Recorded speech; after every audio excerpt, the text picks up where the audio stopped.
Well, good morning, everybody. It's Tony Spandrio here for Opportunity Zone Wednesdays. So I'd like to take and welcome everybody. We've got our live streaming for YouTube happening today. We've got our Facebook live streaming happening also. Today, we are live streaming from my personal page. And I want to do this a couple times and get everybody used to getting over to the actual Cash Flow Essentials business page. And that's where we're going to be conducting all of the future live events. So, hey, anybody joining in, if you could, just go ahead and type in and let me know where you're from. I'd like to really get to know where everybody's from. I'm sure that a lot of you are here from other areas other than Colorado. And I got some folks coming on. Good morning, Andy. Good morning, Rhonda. It's great to see you guys here. Again, just let us know where you're from. Just go ahead and type that in the comments. And that would be awesome. Good morning, Brandon. Again, welcome everybody to today's segment. It's Wednesdays, Opportunity Zone Wednesdays. So just a quick recap, again, on what this series is going to be like, the different series that I have to offer for 2019. Monday, if you weren't available on Monday, we are going to have Motivational Mondays. And then on Wednesdays, Opportunity Zone Wednesdays. Thursdays is going to be Tactical Thursdays. And Fridays is going to be Fruitful Fridays. So, hey, everybody, thanks for joining in. Andy, thanks. Andy from Longmont, great to have you. Casey from Tahoe, awesome, fantastic. Thanks for joining. Really appreciate you guys reaching out today. Like I say, as you're coming on, hey, just go ahead and put in a quick comment. I'd love to know where everybody is from. That would be fantastic. Monica just joined us. Thanks very much for joining us. So let's go ahead and just jump into things. Like I said before, these segments are going to be short 10 to 15 minute segments, but we're going to be covering them every week. And every week, we're going to get a little bit deeper into each of the subjects, okay? Now, on Motivational Mondays, of course, hey, we're going to get out there and we're going to just get talking about motivation and whatnot. Opportunity Zone Wednesdays, like today is going to be a little bit of just an overview and a background. But I want to let you know that on our upcoming series and what we're going to be doing, we're going to get into exactly how our state leaders selected the opportunity zones. There's going to be a lot of segments here that, I'm really not here to spend hours and hours and bore everybody. We want to get on with each segment, get off.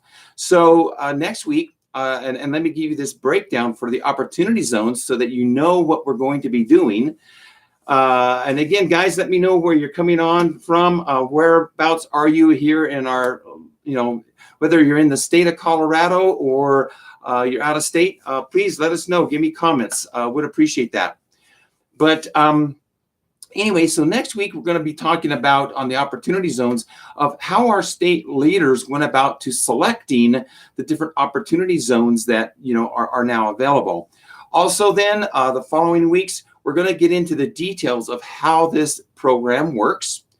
Then third week into it. Again, Daniel, thank you for joining us from Aurora, Colorado.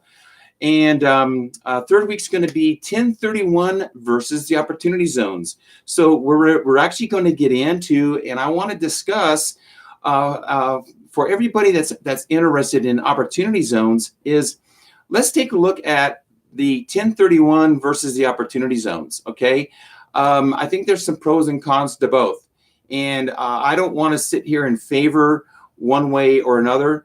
What I want to tell you is here's what I'm hearing. Here's what I'm hearing from the CPAs.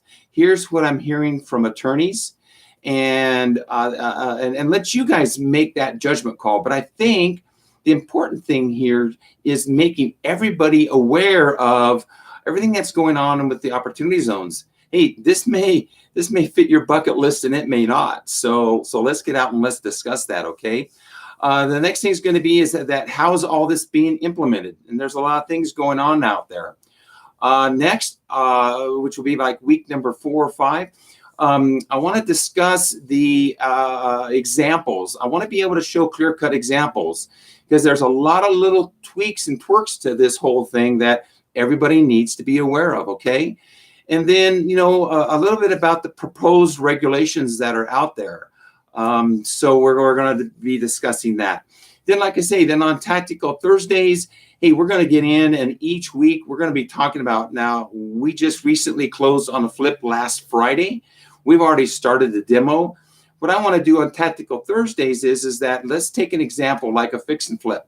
Let's walk you through each step and making certain that everybody understands the process that you should be covering. Everything from the day that you're in title closing to the days that you're actually putting deeds of trust and promissory notes together and putting contracts together and putting lien waivers together and that whole process, and clear to the end of marketing and selling, okay? And then Fruitful Fridays, again, just to cover that, it's going to be, I want to be discussing, the fruits of labor that we've had out there. I want to discuss the positive things that's happened with all of you. And as you guys are coming on board and whatnot, I'd love to share your positives for the week. I think one thing that we have to keep focused on, when you're setting your goals up for 2019, I'm certain that weekly, you guys have got, goals that you've met. And I think that's the cool thing is that in your mind, sharing what those goals are like is going to be really, really important. So again, really appreciate that. So like I said, I do appreciate some of the feedback. We're getting some information coming in from you folks. I really do appreciate that.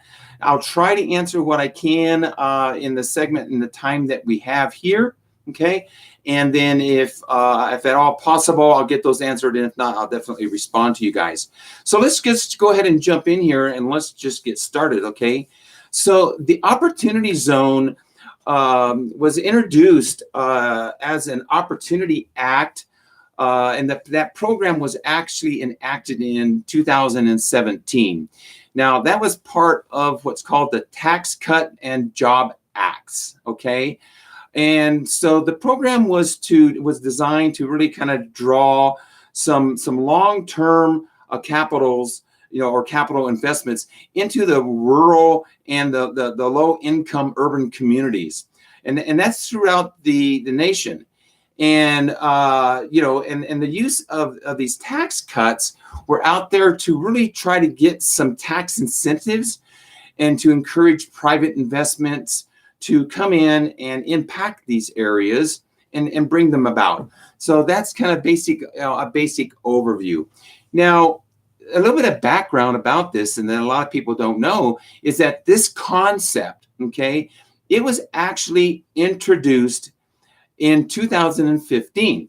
And it was originally a paper that was called Unlocking Private Capital and Facilitating Economic Growth Within Distressed Areas. So that's kind of giving you a clue of what this is really about. Now, again, this was created by the 2017 Tax Cut and Jobs Act, and it was added to the tax code on December 22nd of 2017. So in 2018, obviously, this is pretty new. This is pretty new stuff that's out there. Now, guys, as many of you know, I want to make sure that this is clear. I'm not an attorney. I'm not a CPA. I don't have any 3-letter designations behind my name. And so everything that you need to do, and even though I'm here to provide you information, you're always going to want to seek legal counsel. You're always going to want to seek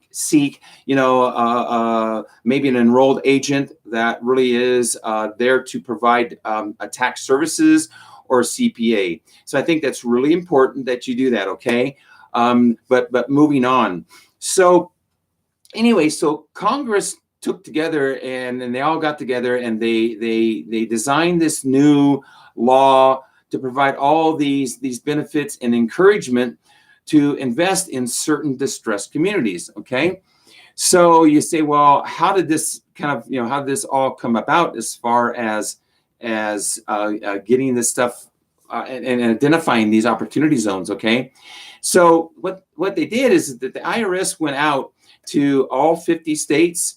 They went out to the District of Columbia, and they went out to 5 U.S. territories, and they went to the governing bodies of these states and said, listen, we're basically going to give you guys about 90 days to produce to us a map of the areas that you think are potentially these, low income and distressed areas. And so they did that.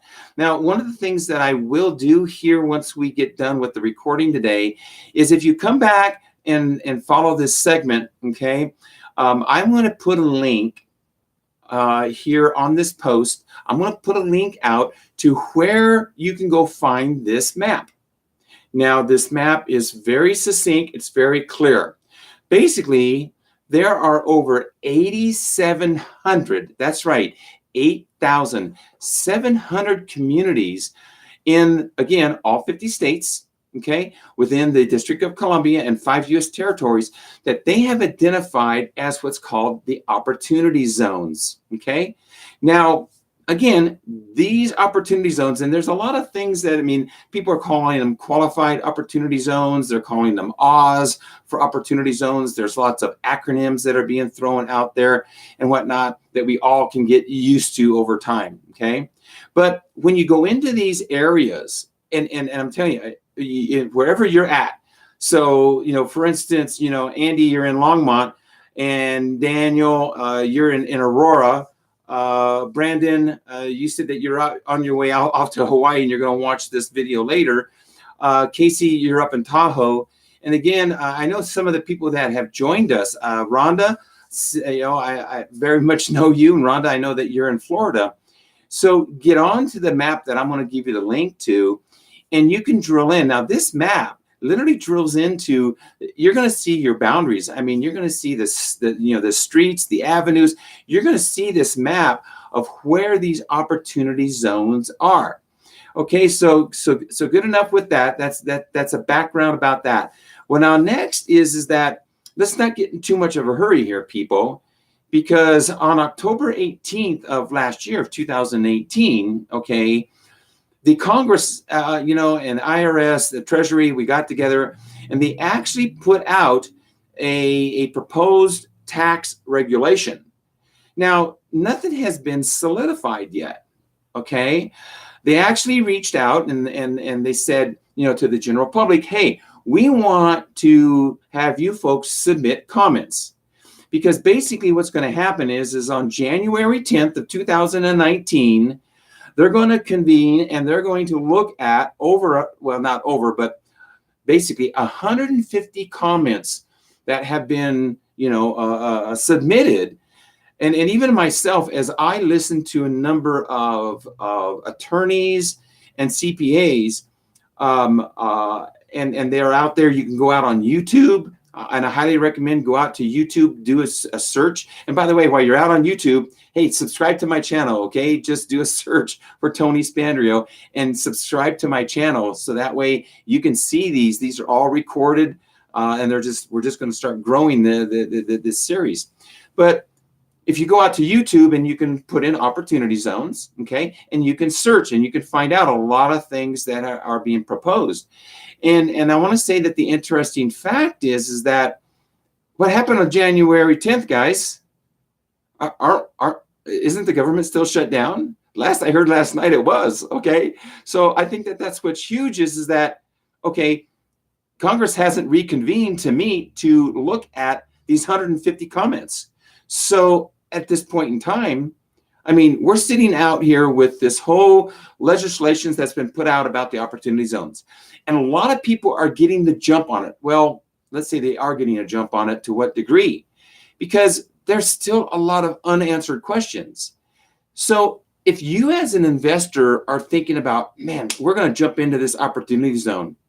And I want to tell you a little bit about the background in this is that you as an individual, you do have the opportunity to take some capital gains that you might make on a sale of a house and go out and submit the right forms to the Treasury Department and be able to put these funds along with some capital, into this investment in an opportunity zone. But do you know all of the legislation that's out there, everything that's going to happen, and how that capital gains is deferred? And it's still up in the air, folks. So like I say, whoa, hold on for a moment. Okay. Now, there may be a lot of REITs, hedge funds.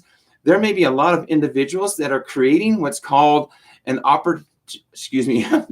an opportunity zone fund, where now they're going to actually look at other people coming in and funding, a specific product that they have, so that you're putting funds into this, and they're going to then take those funds and invest in an opportunity zone. There's a lot to learn. And that's what we're going to be doing over the next upcoming weeks, is we're going to take little snippets. And I want you guys to learn little snippets at the time. Now, once Congress, or shall we say our government gets back into full session, and everything is back up and running, once we find out when that they're going to meet, I'll make certain to let everybody know. But in the meantime, guys, my suggestion is that, don't jump out and get into this just yet until you know everything. I think it's really going to be important. Again, I don't think it's too important to figure out how our state leaders went out and selected these opportunity zones. I can tell you is, go out to your area and look at one of those zones where you live in the state that you're in, okay? And you're going to find out here pretty quick, okay, gee, I know this area. I mean, guys, I invest in Tulsa. I can go into Tulsa, find the opportunity zone, and I absolutely know those areas. You're in Colorado, check out the areas in Colorado, okay? I know that in San Antonio, Texas, where I'm looking at some opportunities there, gosh, one of these opportunities that I came across was literally like 4 blocks away from an opportunity zone. And the investor that brought me the deal is like, oh, gee, Tony, what is the opportunity? I kind of heard a little bit about it. So get out there, and I'll put that link when we get done with this video streaming, and I'll put that link out there. Check out that area, okay? Again, kind of recapping a little bit about this is, understanding how this program works is going to be huge, and we're going to go over that. The 1031 versus the opportunity zone, there's a lot of similarity with that. So we're going to be going over that too. And like I say, I think the good thing is going to be examples, and actually giving you guys some good examples of what's going on with the money that you invest, the capital gains, the deferred taxes that's going to happen and whatnot. So guys, listen, I really hope you appreciate this. I promise I wanted to keep these to maybe 10-15 minutes. I see that we're already about 18-20 minutes into the segment here today. And I really appreciate you joining me today, guys. Reach out here on Facebook. Give me some thumbs ups if you're really enjoying this. Hey, give me some hearts. Give me some good emojis. I would appreciate that. Again, really appreciate everybody coming on and watching this today. Okay, so guys, once again, take care. Now tomorrow I'm not going to be having Tactical Thursdays, because tomorrow I'm actually traveling. Tomorrow I'm traveling out to Omaha. Out visiting our property manager and the apartment complex that we have there. So I got to get up at dark 30, deal with a little bit of snow down to DIA, and then we're off to Omaha and be back late. But do join me on Friday, this Friday, Fruitful Friday. Guys, reach out to me if you had any great things happen this week that you would love to have me share. I'd be happy to share. I'll be happy to share some of my great experiences also. Guys, take care. Appreciate you joining me today. We'll see you now. Bye.